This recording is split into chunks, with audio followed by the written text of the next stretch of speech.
Hello, everybody, and thank you so much for tuning in to the midweek program here at the J.C. Ralston Arboretum. My name is Blake. I'm the education assistant here, and I'm the education assistant here every day, not just today, but today we're here in the Laugh House. We're sitting down. We got Sophia and Diane Mays. They're going to be doing nice little garden conversations for you. They're just going to be chit-chatting about what Diane does at the university. Diane, what's your official title?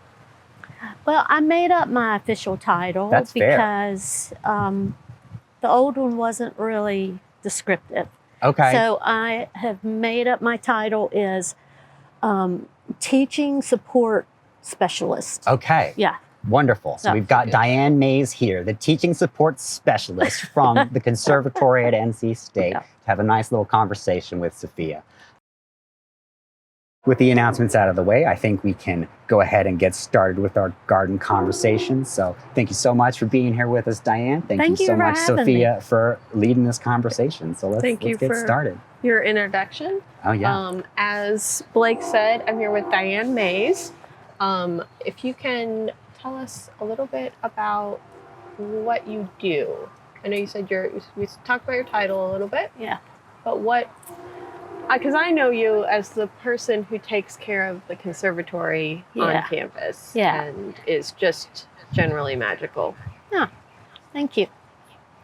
What is the conservatory? So the conservatory is one section in the Fox greenhouses on campus that, and the Fox greenhouses are our teaching greenhouses. There's a little bit of research by grad students in there, but most of it is teaching, and it's 25,000 square feet of greenhouse, and it was built in 2003, so we're hitting 20 years now, 19 years. It was the end of 2003 that we moved in, and so my role has changed throughout the years, but now I support the teaching faculty that use the Fox greenhouse by growing their stock plants, keeping things on schedule for when they need to use them for lab,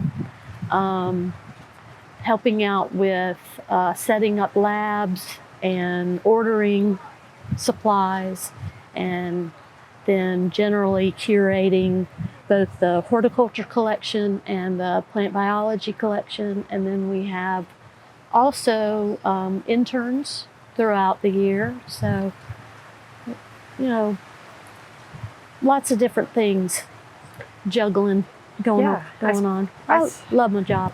As a student, not too many years ago, I spent a lot of time in Fox, and I took most of my hands-on classes like plant propagation, greenhouse management. I'm sure there were others. I sometimes just went down there and hung out because it was fun. And not a lot of people know there's a student apartment down there. Yes, that is fun. I had a friend who lived there, and we would definitely never go into Fox after hours. Never. Not at all. Ever. Not at all. No, that is totally forbidden. It never happened. Yeah. I won't say no names. No. I wouldn't even think that of you, that you would do anything like that. But the student apartment is an interesting thing. There's a lot of universities that do that, that have a living facility on campus so that there is somebody at the greenhouse 24/7, so that if anything goes wrong, alarms are set off, generators go down, whatever, that there's a point person. And our students get to live there for free, but they pay for the space by working for us on the weekends, doing watering. They do a lot of power washing for us, a lot of sanitary things, because sanitation in the greenhouse is key. And we have some absolutely wonderful students. So our apartment on campus holds 4 students, and we could not do our job without them. They're exceptionally valuable. So we've got 2 here about in the greenhouse behind the arboretum, and they've found some things, checked things for us. Yeah. He'll let me know, like, if on that fateful day in December. He reassured me and was like, it's warming up in here. The power's back on. Like, so that is so important. It's that peace of mind that, like, somebody's here, and, you know, if I forget to lock the door, right, somebody's going to go through and do a check after I leave. Yep. And make sure it's locked, and hopefully notice if I left the hose on or something. Yeah, exactly. Makes a huge difference. Yeah. And that extra little bit of help it's so amazing, like having student help. Yeah. And part of why I love coming back to this is like getting interactions with the students, because it's so amazing what you can get done if you give someone if you give like someone eager to do work a list, and then they just do it, and then they don't get interrupted, and it's so good. And they're all really good. They're all awesome. I learned so much from them, because students will come up with ideas of ways of doing things differently that I think I would never have thought of that. So yeah, they're really very helpful. Very helpful. How long have you worked for the university? Since January of 1996. Longer than you are old? No. I'm not. I'm older than I look. Yeah. So yeah, 27 years. So have you been in? So you have been. Have you been in your role since Fox was built? So my role has changed. When I first got here in 96, it was just a temporary position, but it was full-time. And the department was weighing whether they should get rid of the conservatory collection, which conservatory collection started by the first greenhouse manager. And there was one section in the back of the greenhouse that nobody was using, and he thought, you know, this was the 70s when house plants just exploded, and he started to buy tropicals and grow them back there.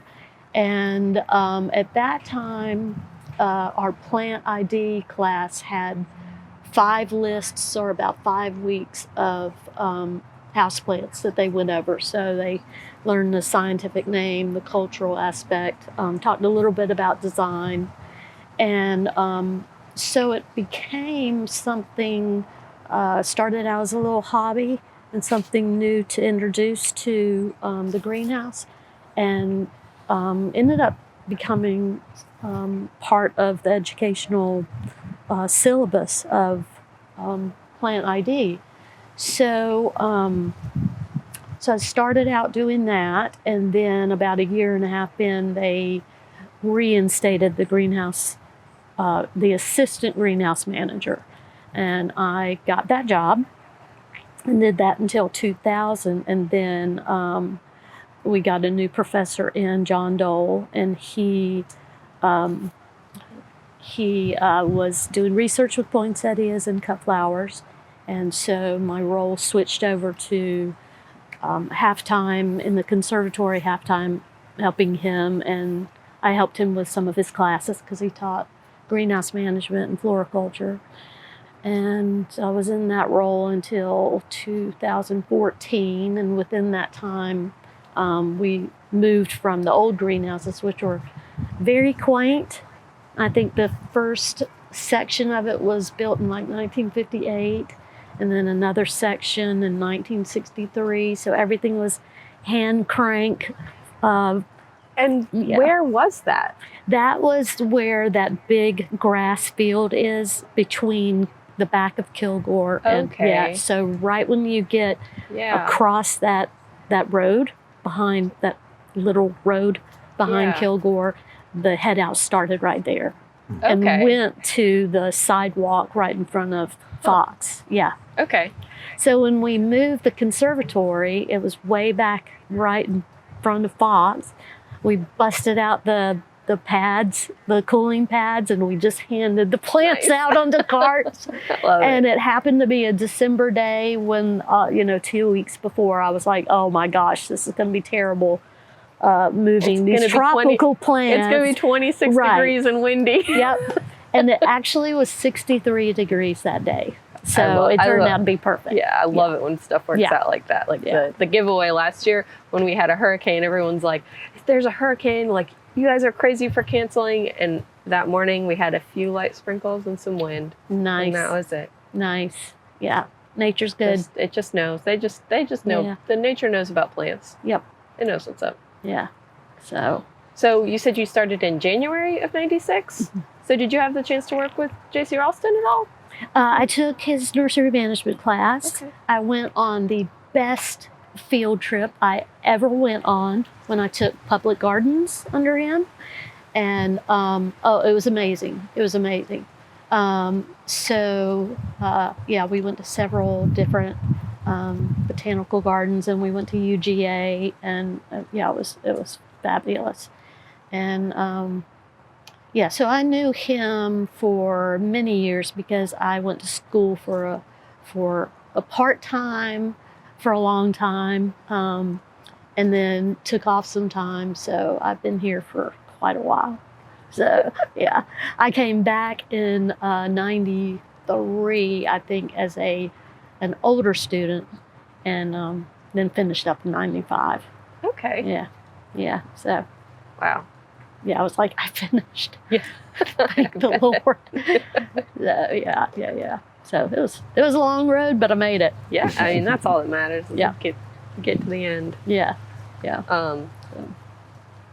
So the conservatory is not open to the public, and I feel like I'm a little spoiled because as a student we get access to it. Yeah. But people may have been there. When did lupin first bloom? So yeah, lupin is the name of our corpse flower, and lupin was brought by a graduate student who owns that particular corpse flower,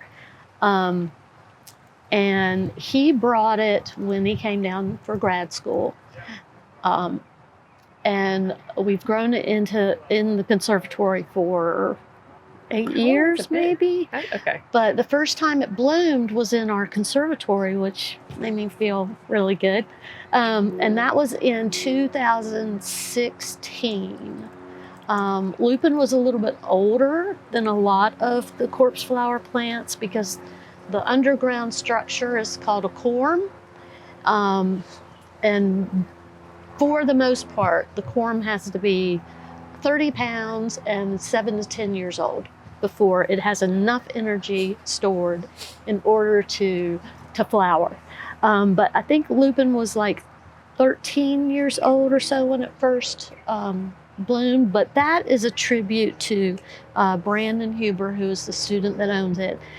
He grew that plant in his apartment for a while. And I mean, I'm just astonished, but he's just a genius grower. So then it bloomed again in 2019, and it bloomed again in 2021. So at that time, we did invite the public in.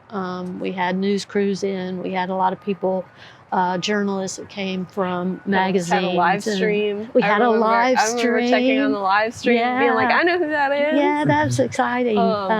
I was probably doing a lot of pointing or opening the door and letting people in. I think when I looked, it was like Brian Jackson standing there, just staring at it. Nothing was actually happening. It's a marvel to look at. It's crazy. So. It is what's crazy. Yeah. And the bloom on this. How tall is the foliage on that now? So right now it's probably 13 feet, and so it's just one leaf, and the leaf blade is about as wide as it is high. So it's just one petiole and a 13-foot diameter of a leaf blade. I love those leaves because they've got that texture. That's like a weird texture. We've got some of the smaller Amorphophallus in the garden. Yeah. And like, gosh, the texture on them just looks like just such a weird plant. So you're talking about the modeling? It almost looks like it's textured, but it's smooth. Yeah. So what what happens when it like if it gets much bigger, it's not going to fit? Exactly. What's I know. is there a strategy? There's first a panic, and then we were like, 13-foot umbrella. so we were like, so do we ask the arboretum for a little bit of property and see if we can Build its own greenhouse? its own greenhouse 20 feet tall, but big enough so people can get around. Like the Pope. I'm picturing the Pope mobile, but for yeah.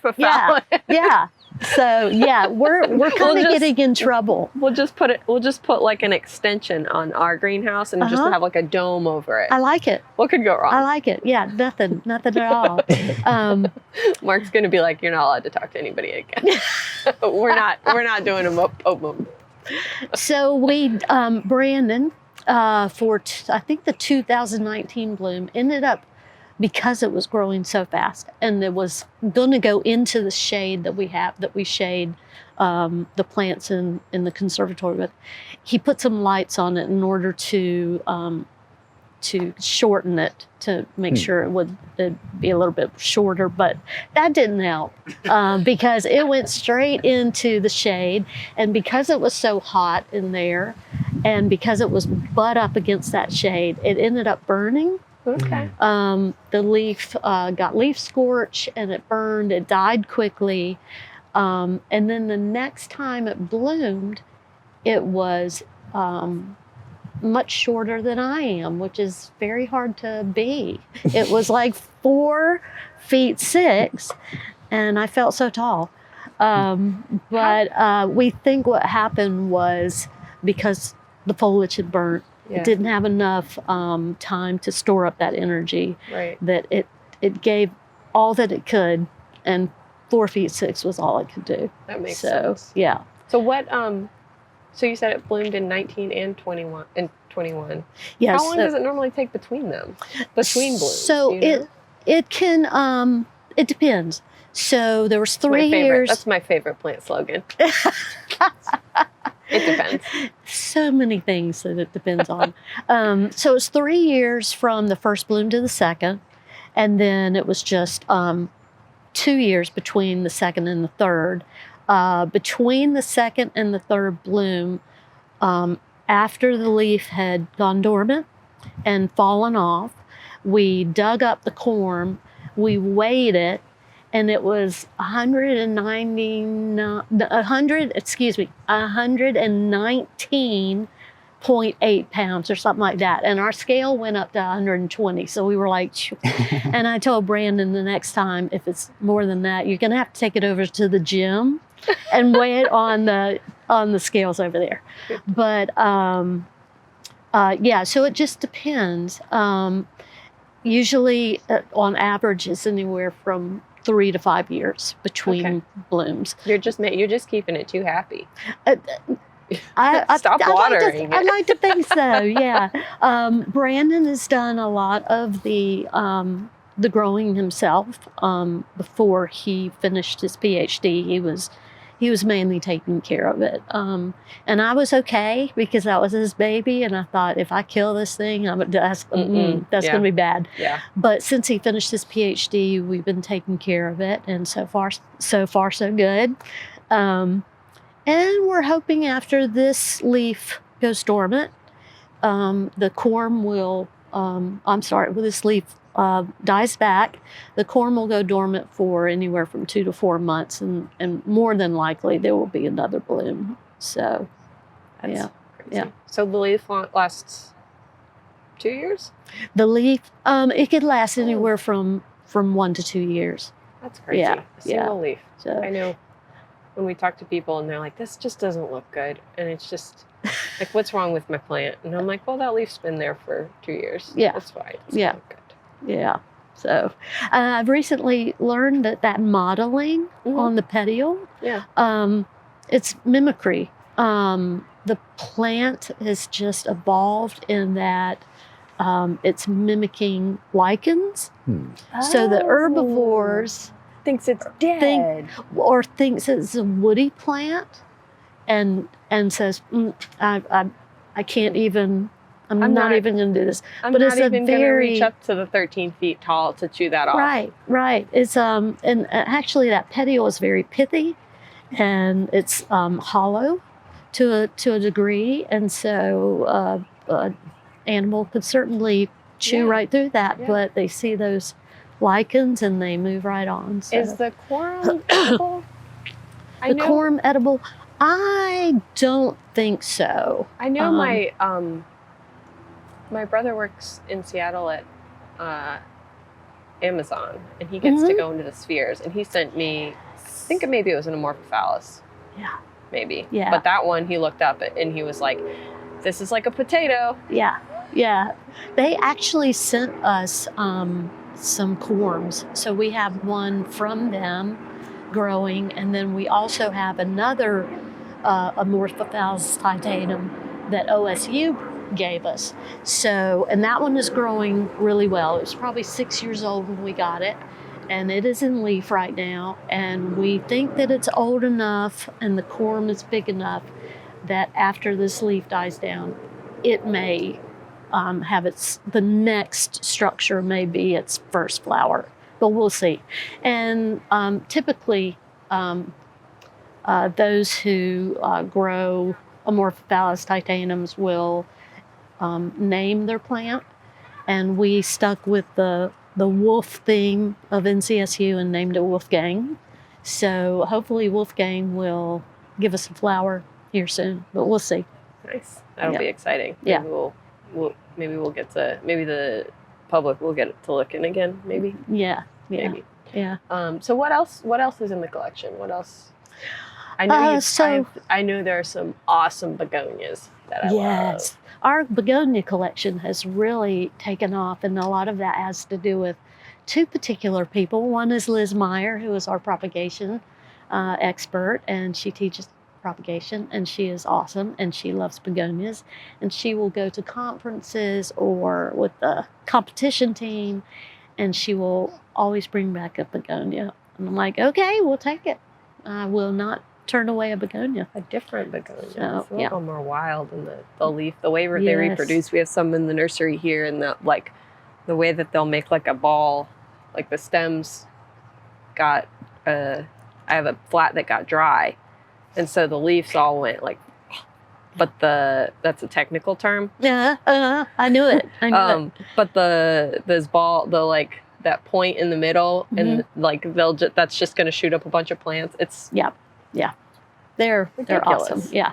But they also do leaf cuttings. That's why she did. That's why Liz does them. The leaf cuttings, which are I also do those, and those are always fun to watch because they're just you just put a plant on. Like, why does that work? I know, right? I want to know. I want explanations. And some of them work, and some of them don't. Like some will produce roots and sit there for years, and I've sat there and watched them for years, waiting for them to produce some shoots. So we've kind of experimented with the ones to see which ones work by leaf cuttings. But in the rest of the collection, we have ficus, we have orchids, we have ferns, we have gesneriids, the African violet family. So a little bit of everything, a lot of common houseplants, so those people can recognize those things that they have in their own homes.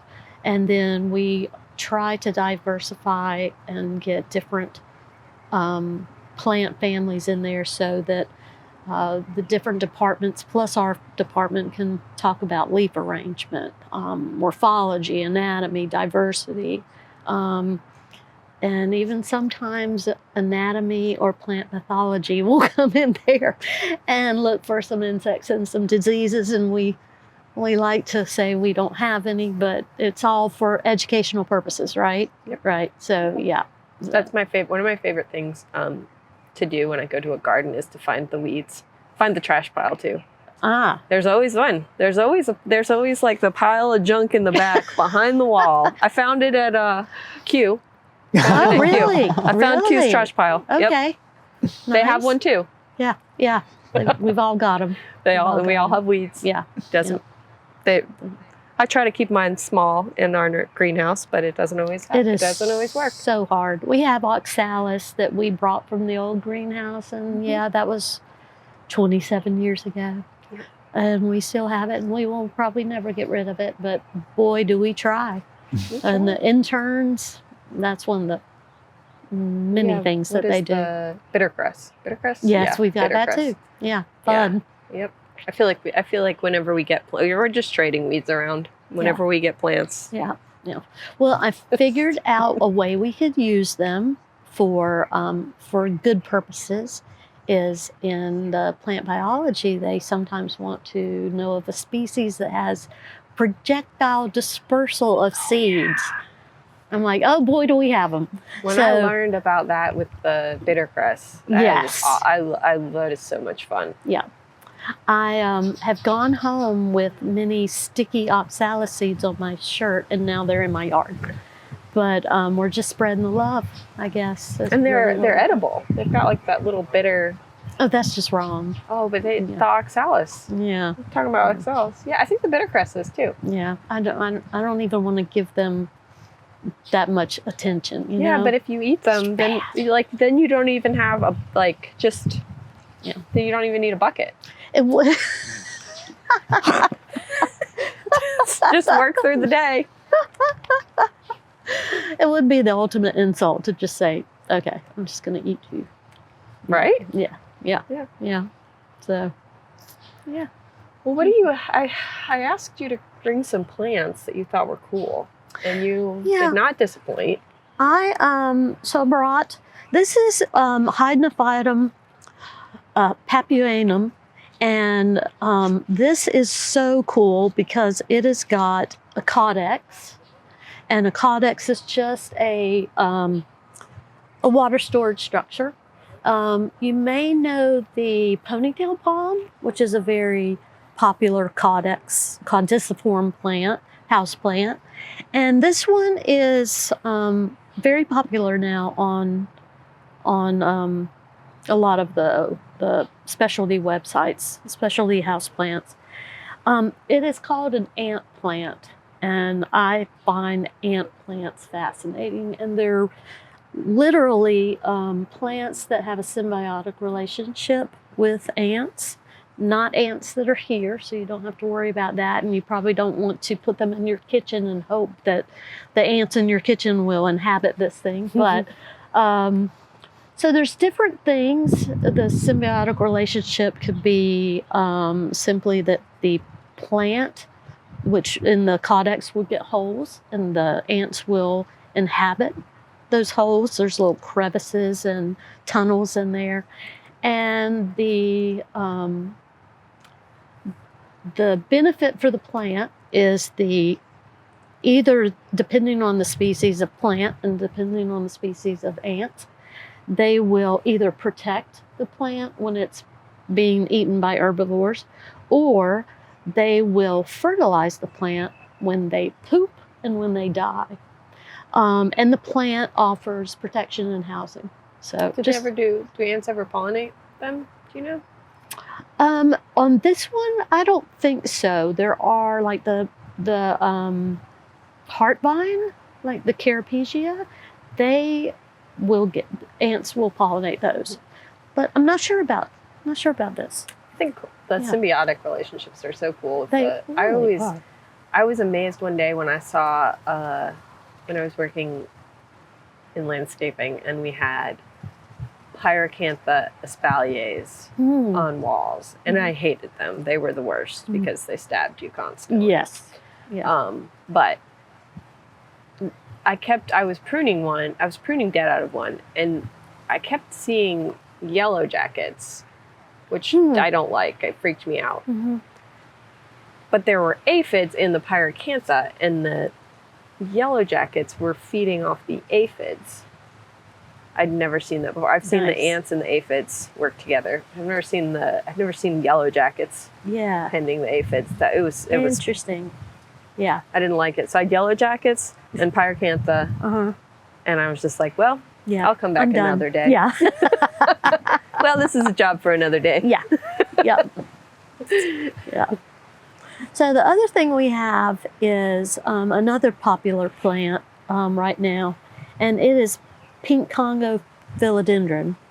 And the reason I brought it in is just as maybe a reminder to research your plants before you spend too much money on them. And the reason I say that is this plant is really popular right now because of this pink new growth that comes out. And this is a reverted version of the same plant. And what happens is when these are being grown, they're subjected to ethylene, and that is what is causing this pink growth. But if they're not repeatedly exposed to ethylene, then they'll revert back. So, you know, a homeowner or whoever might get disappointed and say, "Oh, what did I do? It doesn't have the pink on it anymore." So it's one of those sales things that it gets people excited about the plant, but it's hard to maintain. Yeah. So is it possible to maintain it on a homeowner level, or? I've never tried to expose this to ethylene, but I think we were joking earlier that you might have to put it in a bag of apples and for a week and see if the ethylene that the apples give off. Will a reverted plant ever go back, or is it like other things where once it's reverted, it's... It would if it were exposed to the ethylene, and it would be the new growth that would yeah. So That's interesting. just an interesting thing to maybe research or explore exactly what's happening with the plant before. Why it works. Yeah, because houseplants are always mystifying to me, because sometimes they just don't. You sold me an orchid. You said it's a super easy orchid. It's so easy. Mm-hmm. And I keep Did it alive. I lie? It's alive. I don't know what to do to make it bloom, but it's alive. Which one was it? I lost the tag. I have no idea. Okay. It sits at my kitchen sink, and occasionally my husband will dump it in the sink, and the little beads. Yeah. It's got the little beads. Yeah. Those will get down in the drain, and then yeah. there's a lot of cursing, and yes. we dig them out, and he's like, "Why is this plant here?" And I'm like, "It's my orchid." Yeah. Send me a picture, and we'll think about what's going on with that thing. But I've since decided that the clay pellets, they're not for me. Okay. So yeah. What kind of media do you like? What is your go-to, like, your go-to general, like, is there a general use? Like, I've got houseplants, and I just end up buying media bag. I'd go to Lowe's and buy media because I don't have time to get fancy media. Yeah. I just need when the bug bites me to repot them, I'm like, we're doing it. Right. So that's a great question. The media that I found at like Lowe's and whatever, I found it to be really peat-based, like highly peat-based. Yeah. And there is a purpose for that, but in the general houseplant growing terms, I find it to be way too water retentive. So I suggest to people. Well, what I end up with is either I feel like stuff's too wet, or I wait too long to dry it or to water it, and then it gets too dry, and I can't rehydrate it. Gets hydrophobic. Yeah. And those products also have a wetting agent, so it's like a double whammy. So I always suggest to people to buy some perlite, and I'm not a big perlite fan, but perlite or some small pebbles, and give it some aeration. So like a 75% of the mix, the potting mix, and a 25% addition and amend that with some perlite. And that seems to work really well. Would pine bark, I know it would break down, but like would adding additional pine bark, would that serve a similar purpose? That would help. Yeah.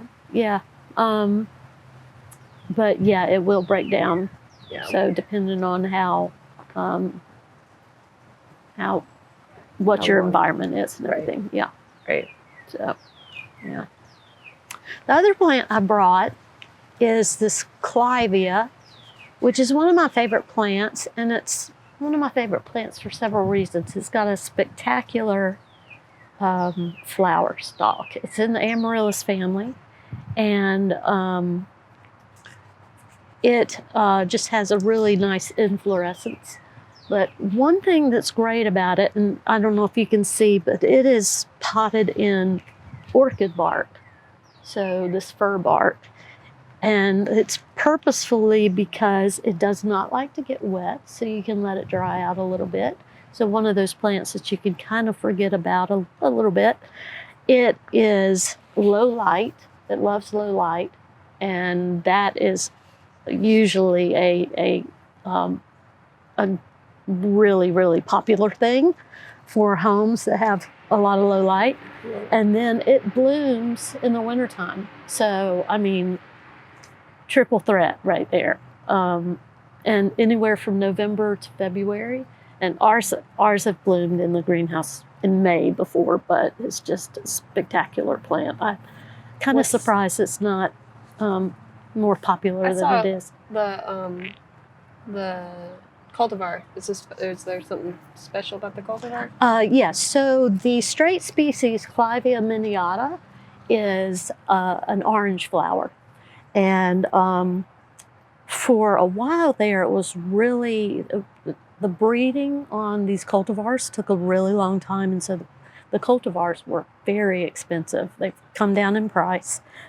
This one is Clivia miniata Sarah, and it is a kind of a creamy yellow bloom this way.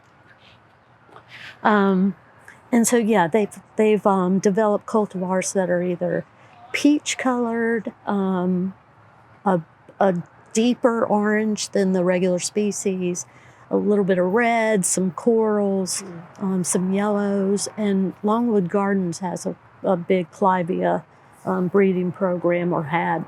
The debutante series is what they had. So very spectacular plant. They are. We had a Clivia in the auction this past week, and we had a variegated one, and it just bloomed. I want to say it bloomed in December. Nice. Yeah. So it was very, very cool. And sometimes it's pronounced Clivia. The genera was named after a botanist named, his last name was Clyde. So I just call it Clivia. So, but as long as everybody knows what everybody else is talking about, it's all good. I had, what was the clematis versus clematis? I had that conversation. Yeah. I was like, as long as we know what we're talking about, we're good. Yep. As long as you don't correct me and I don't correct you, we can all be right. That's right. We can be friends. What is your biggest pet peeve when you go in and you see, you go into Lowe's and you see plants marketed, and like mine, for me, it's when I go in and I see amaryllis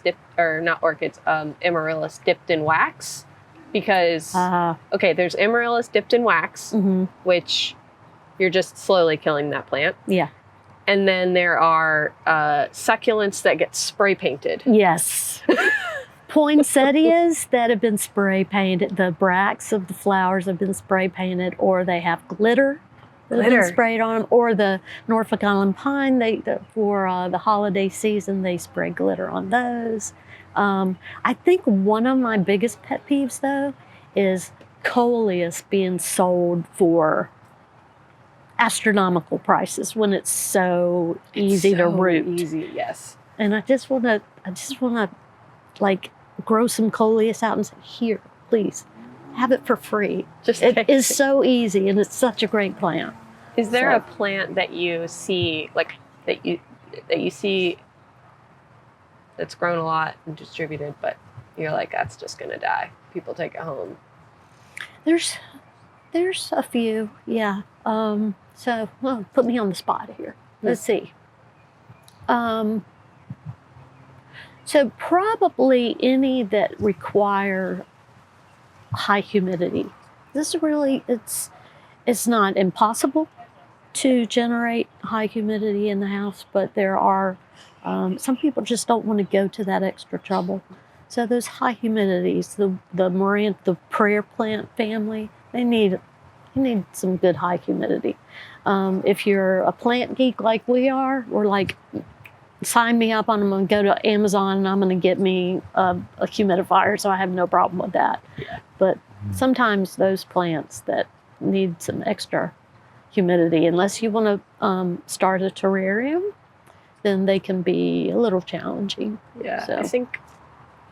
I feel like my general like rule of thumb is to like see where it grows Exactly. and then go from there. Yeah. Because if it grows, like I see carnivorous plants, like, and I'm like, it's not gonna grow in your house. Yeah. Yeah. Like unless you actually have the environment for it. Yeah. Or sometimes I went into Lowe's a few weeks ago and they literally just had dead, like an entire like shelf of dead Venus flytraps. Yeah. And it was just like kind of chips away at a piece of your soul, doesn't it? Well, it's because they get put on a shelf and they don't know, people don't know how to take care of them. Yeah. So like, if you know those key things with carnivorous plants, they're not too hard to take care of. One is you've got to get the light right, and like you said, find out where they're original to, and go with that environment.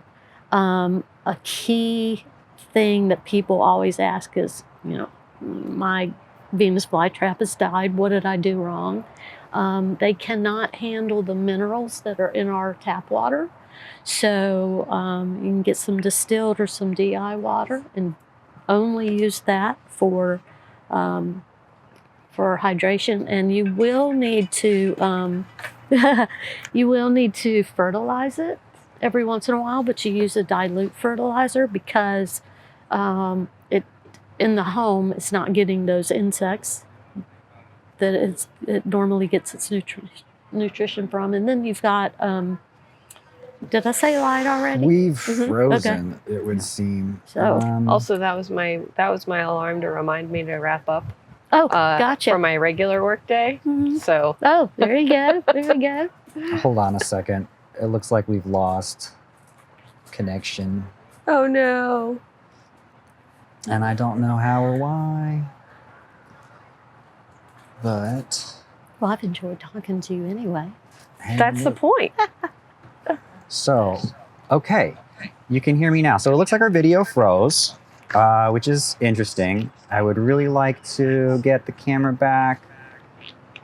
I don't think it's gonna let me do that. So, okay. So I think we'll just, okay.